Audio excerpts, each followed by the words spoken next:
Kami dihidupkan oleh satu ide, turunkan Jokowi. Saya tidur clear. Sekarang Jokowi bukan lagi penguasa, maka kami harus bubar. Logikanya begitu? Tidak.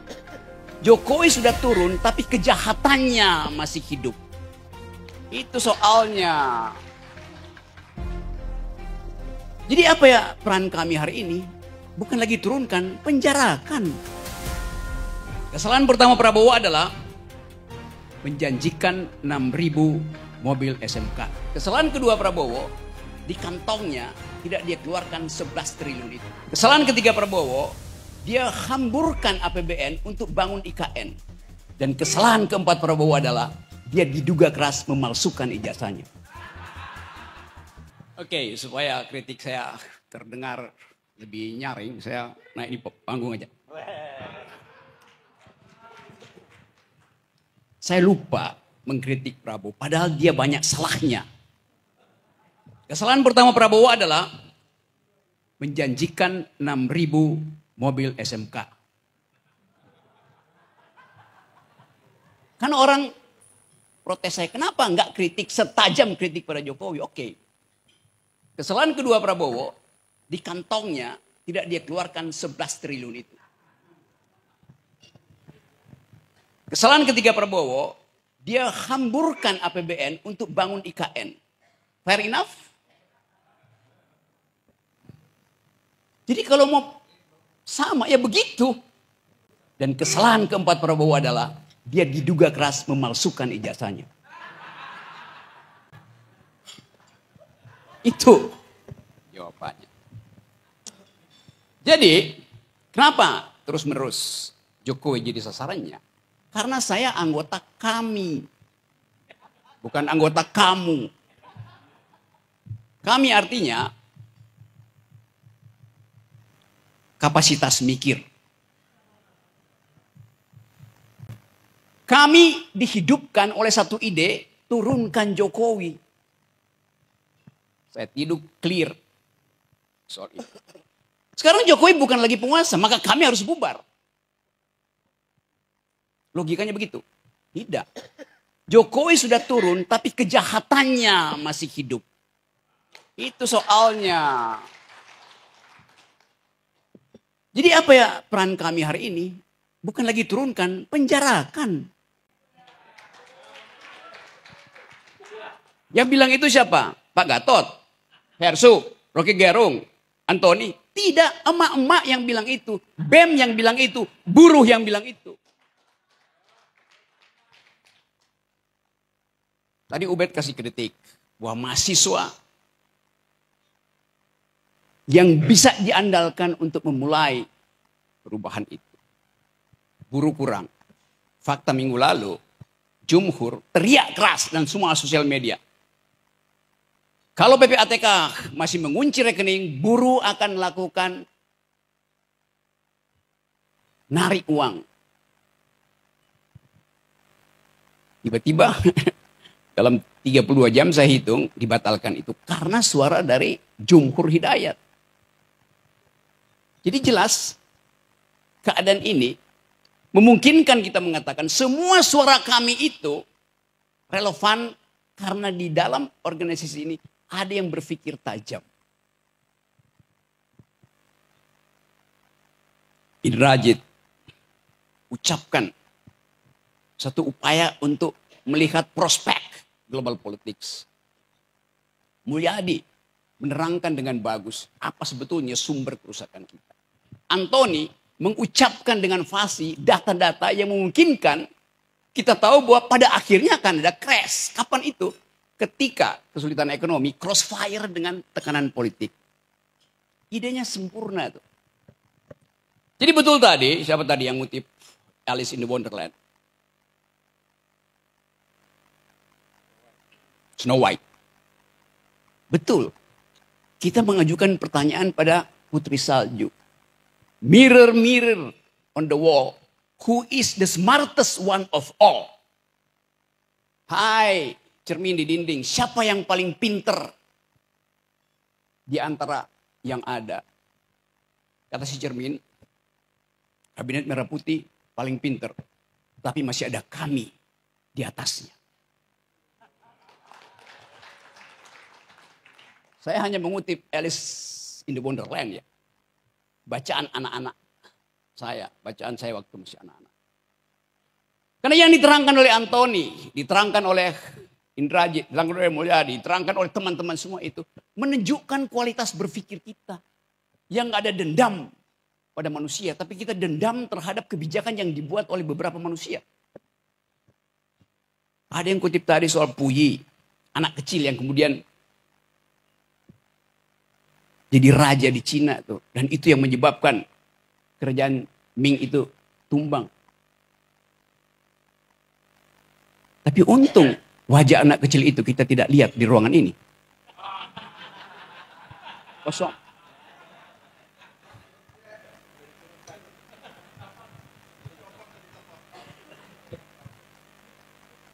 Tapi buat saya Presiden Jokowi tidak melanggar konstitusi ketika menyodorkan anak kecil itu. Dia tidak melanggar konstitusi. Yang dia langgar adalah Undang-Undang Perlindungan Anak. Jadi dia mesti dipenjara karena itu. Menyuruh anak-anak bermain di wilayah orang dewasa itu melanggar Undang-Undang Perlindungan Anak. Itu keadaan kita hari ini. Kalau kita coba bikin refleksi yang lebih tajam lagi. Semua udah ucapkan itu dengan dalil yang kuat bahwa mengambil jarak dari penjahat adalah keputusan moral. Harusnya jadi keputusan moral, bukan keputusan politik. Pak Prabowo terpilih secara elektoral. Dia punya kekuatan elektoral.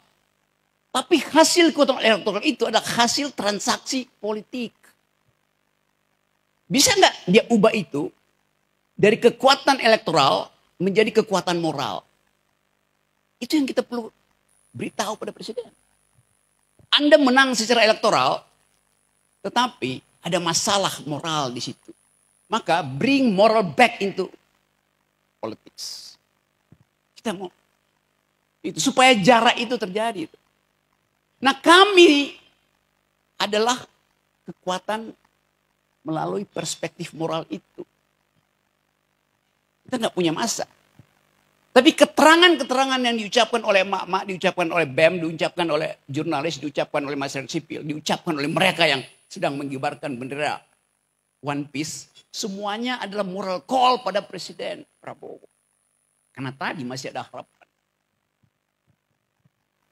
Coba saya ulas secara lebih sedikit teoritis supaya saya terhindar dari delik ya. Refleksi 80 tahun Indonesia. Apa itu Indonesia? Refleksi 1 tahun Presiden Prabowo. Bulan Oktober nanti. Presiden Prabowo memegang kendali kebijakan. Karena itu dia adalah objek kritik. Kita adalah subjek. Warga negara itu subjek. Tapi Indonesia tidak mungkin kita jadikan objek kritik. Karena dia ada dalam kedudukan objektif yang tidak kita kuasai. Kebijakan adalah objek kritik kita karena kita kuasai. Bahasa Inggris kurang mampu untuk menerangkan bahasa Jerman. Yang membedakan antara Gegenstand dan objekt. Ada yang belajar di Jerman enggak? Gegenstand artinya objek yang ada di pikiran kita karena itu kita kendalikan. Objek OBJEKT itu objek yang tidak ada di dalam kendali pikiran kita. Indonesia tidak ada dalam kendali pikiran kita. Tapi kebijakan Presiden Indonesia ada di dalam kendali kepentingan kita. Agak teoritis ya. Jadi kalau kita bayangkan apa yang akan terjadi sebagai Indonesia nanti di dalam 5-10 tahun ke depan, sesungguhnya kita hanya mampu dekati itu secara intelektual. Secara intelektual.